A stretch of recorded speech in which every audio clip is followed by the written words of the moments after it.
খুব মহব্বত করতাম, খুব মহব্বত। কাকা বদলাইছি, কোনোদিন দলে যায় নাই, কোনো সুযোগ সুবিধা পাইনি, আর তো কোনোদিন পাম না। এই কারণে শেষ চিকিৎসা দেখার লেগে আটকেছি। আমার তো পা নাই, এক পাও, এক পা হলো কিনতি পাও, এই যে কিনতি পাও, এটা আরও আটটাইছি।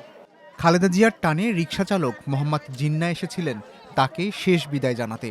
প্রিয় নেত্রীকে শেষ বিদায় জানাতে এই জানাজায় নেমেছিল অগণিত মানুষের ঢল। সংসদের দক্ষিণ প্লাজা, সামনে পেছনের মাঠ আর মানিক মিয়ার প্রশস্ত রাস্তা ছাপিয়ে পাশাপাশি দাঁড়ানো মানুষের কাতার পৌঁছে যায় সোবাহানবাগ থেকে শ্যামলী, বাংলা মোটর থেকে শেওড়াপাড়া। মোহাম্মদপুর জাহাঙ্গীর গেট, মগবাজার এলাকাতেও ছিল মানুষের কাতার। দেশের প্রথম নারী প্রধানমন্ত্রী বেগম খালেদা জিয়ার জানাজায় এত মানুষের অংশগ্রহণ ভেঙেছে স্মরণকালের সব রেকর্ড।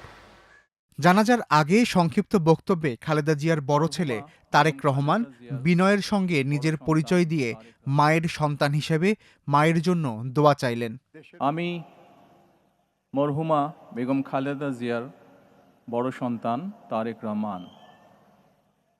আমি আজকে এখানে উপস্থিত সকল ভাইয়েরা এবং বোনেরা যারা উপস্থিত আছেন, দোয়া করবেন আল্লাহ তাআলা যাতে ওনাকে বেহেশত দান করেন।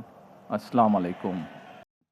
নির্ধারিত সময়ের কিছুটা দেরিতে জানাজার নামাজ শুরু হলেও মানুষের অপেক্ষা ছিল সেই সকাল থেকেই। জানাজায় দাঁড়িয়েও অঝরে চোখের পানি ঝরল কারো কারো। এর আগে সারা দেশ থেকে আসা নেতাকর্মী আর সাধারণ মানুষের মোহনায় পরিণত হয় জাতীয় সংসদ ভবন সংলগ্ন এলাকা। সকাল থেকেই দেখা যায় মানুষের স্রোত।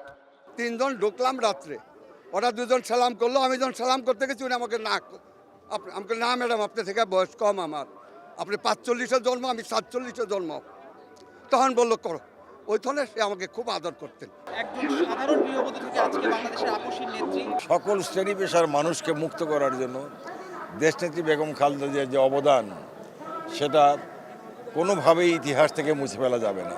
উনি এই টাইমে যে চলে যাবে সেটা আমরা কোনোদিন আমরা কল্পনা করি নাই। কিভাবে আন্দোলন করতে হয়, কিভাবে অন্যায়ের কাছে মাথা নত করতে হয় না, সেটাও শিখে দিয়েছেন। আমরা রাজনৈতিক অঙ্গন থেকে একজন মুরব্বীকে আমরা হারিয়েছি। এই শোককে শক্তিতে রূপান্তরিত করে আরও জায়মান সহ জবাদান সহ আরও 2 স্টার বাংলাদেশে আসছে।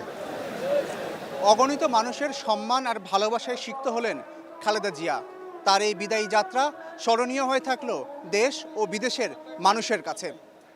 রাজধানীর মানিক মিয়া এভিনিউ থেকে এস আল আরেফিন, প্রথম আলো।